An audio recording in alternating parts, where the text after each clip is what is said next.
Hi everyone, I'm here to review the E.L.F. Pressed Mineral Foundation by E.L.F. obviously, and I got it in two colors just so I could see the opacity and basically the color range that they offer. I got one in the color Almond and one in the color Warm. As you can see, I've made a hot mess out of these. I've been using them quite a lot just to see how they work.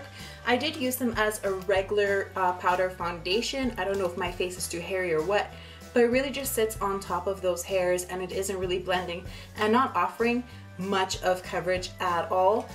They also said that you can wet these products and that you can use them that way.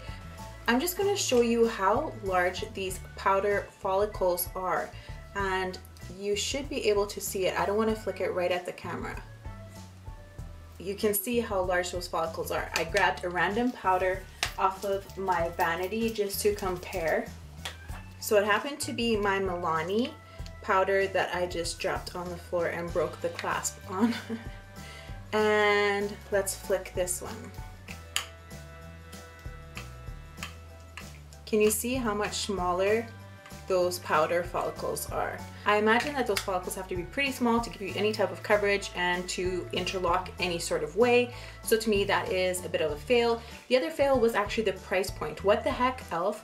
The reason why I shopped there is because it is significantly cheaper. I believe these hit the price point of $6 in the States and $8 in Canada.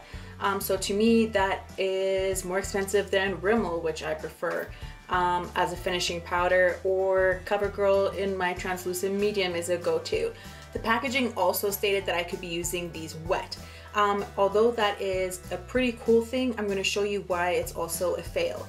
So I'm going to take my darker one so you can see better, and I'm going to take my E.L.F. Makeup Mist with my E.L.F. powder brush.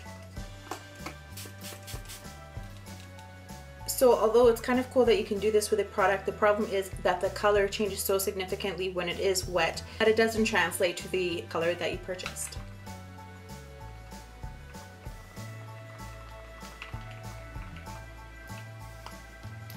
So this is what goes on there. I have no idea how you would color match. That being said, I am using them as a finishing powder and this dark one as a contouring powder. I did try and get both of these so I could check the hues and color opacity of both. So far it's been going on okay, but it goes, especially with the dark that I noticed, it goes on splotchy and kind of pulls, and I have to buff the heck out of it. I will use these up. I probably won't repurchase them. There are better contouring products and setting powders. Never mind foundations, which these are supposed to be. So unfortunately, I won't be repurchasing them, but I will be using them up. So like I said, I am wearing both of these today for E.L.F. products, as well as I popped on my E.L.F. blush palette in the color dark. I also have a review for that. And I actually just swirled them all together. Just be careful, the opacity on these are very intense and you just need a little bit and it goes a really long way. As well as my favorite go-to natural Nymph, and topped with my favorite Luscious liquid lipstick.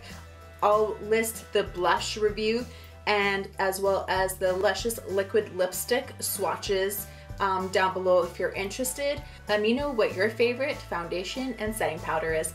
Thanks for watching. See you next time. Mwah. Love yas.